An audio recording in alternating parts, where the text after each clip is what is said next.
It's time for Don't Mess This Up, presented by Snickers. We will start with our three big questions for Week 4, and maybe the biggest is in Chicago, where it was not a good day for Justin Fields, for the Bears offense in general.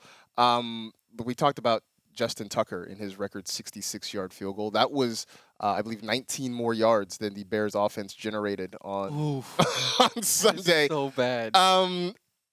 All this time, we had said that Allen Robinson seemed pretty much quarterback-proof, right? He had been a master at making chicken salad out of you-know-what when it came to his quarterback situation. So far this year, though, it's not really working out. When do we start worrying about A-Rob? Now, I am very scared about Allen Robinson. I have him ranked as my wide receiver 30th this week, behind guys like Pittman, Cortland Sutton, Marvin Jones, Christian Kirk. I mean, we were drafting Allen Robinson 10 rounds ahead of some of these receivers, and I have him 30th against the Lions in a great matchup, too. I mean, you just pick a stat, like, his targets are way down. His air yards are down dramatically. His red zone targets are down. Like, everything that we were drafting this guy expecting safe, consistent volume.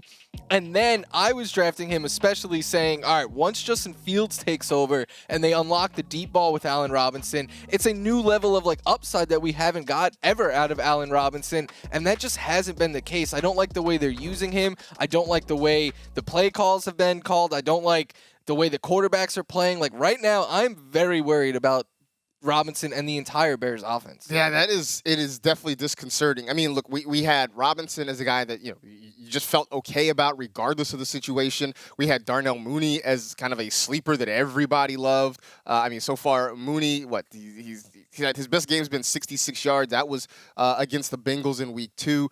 This offense is going nowhere right now, and I think the blame can sort of be laid in a lot of places. The offensive line is not very good. Justin Fields didn't look very good. Matt Nagy's play calling has not been very good. Everything about this is worrisome, and I think it's very telling that you talk about how far down you have him ranked in what seems like is going to be a smash matchup against the Detroit Lions. We're very concerned.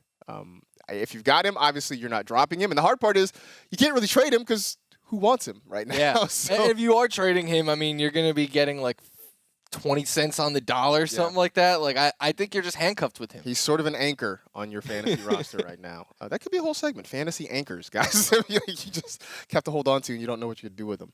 All right, slightly better at the wide receiver spot. Who would you rather, Stefon Diggs or Calvin Ridley? Two guys who we had high hopes for who have been okay, not great so far this season. For me, I might sound like a homer here, but I'm going with Stefon Diggs here. Diggs is still averaging over 10 targets per game. He's averaging the 4th most air yards per game amongst all wide receivers. He's already been targeted 4 times in the red zone. The volume is going there for Diggs. It's just the production hasn't been there yet. When it comes to Calvin Ridley, it's nothing against Calvin Ridley himself, because I think Calvin Ridley is one of the best wide receiver talents in football, but his targets are still around what they were last year.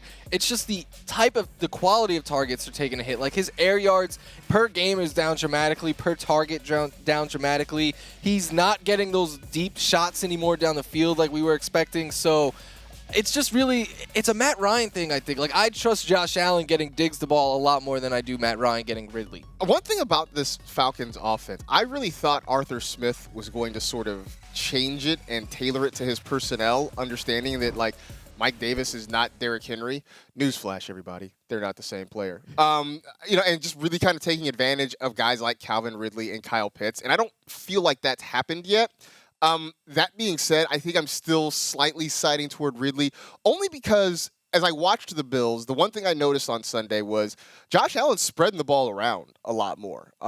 We know Cole Beasley's going to get his targets, but Emmanuel Sanders makes plays. We know they can go to Gabe Davis. Dawson Knox got into the act. Coming out of nowhere. I mean, just that ridiculous touchdown catch that he had on Sunday. I guess the point being is that they don't necessarily need to load up Stefon Diggs with targets to be successful offensively. I think for the Falcons, they do have to lean on Ridley in that passing game. So while the air yards aren't what we'd like them to be, I think over the long haul, maybe the targets are going to be a little bit more, just because the Falcons don't really have anywhere else to go with the football right especially now. with Kyle Pitts not stepping up. They need Calvin Ridley too. The only thing I have is like, is Matty Ice like is he thawing out? Like is this it for him? He's back to being meh Ryan again right now. By the way, through like 3 quarters, you and I had the same number of targets as Kyle Pitts. Ooh, yeah, that's rough. That's not good at all. All right, so it is Wednesday, which means hopefully you have all made your waiver claims, and hopefully you got some goodies under your fantasy Christmas tree this Wednesday morning. Of the guys, and by the way, if you haven't already, you should check out Mike Florio's waiver wire column, NFL.com/waiver wire. So of those guys that are consensus waiver wire ads this week, how many of them would you think about starting? There's a good amount because I use the NFL.com percentages. So anyone that's rostered in less than half of leagues, I know I get tweets all the time like, this guy's added in my league already.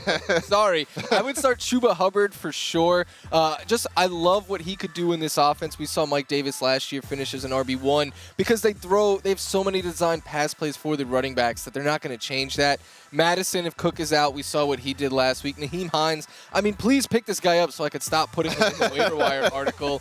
I know you love Cordell Patterson. I think he is someone you could trust. Cole Beasley has 13 targets in 2 games already this year. And then Henry Ruggs is someone I'm excited about, getting more and more opportunity, a lot of deep shots there. So all of those are options I think you could pick up and start this week. Yeah, I think I like all those names. I would add Peyton Barber. That is if Josh Jacobs doesn't come back this week, because the Chargers have given up a lot of yards on the ground, so it could be another good opportunity for Peyton Barber. Another name I would throw in there, and maybe kind of a deeper sleeper, is Pat Freiermuth. I like that. The Steelers tight end, because he's getting some looks from Ben Roethlisberger. But there are plenty of guys out there, and here we are. I mean, it's week 4, and it's just a reminder of how injuries can impact your fantasy roster that we're already talking about. Christian McCaffrey missing time, Dalvin Cook possibly missing time, Josh Jacobs. I mean, these were guys that were drafted as top 15, even top 10 running backs in a lot of cases. It took 2 weeks for us to have Peyton Barber back in our lives. Right? I didn't think that. Which, by the way, Kenyon Drake, he can go back to the weight. Drop him. Yeah. Like, I mean, if he's not getting the RB1 numbers when Jacobs is out, when can you ever start? It's never going to happen. Not going to happen.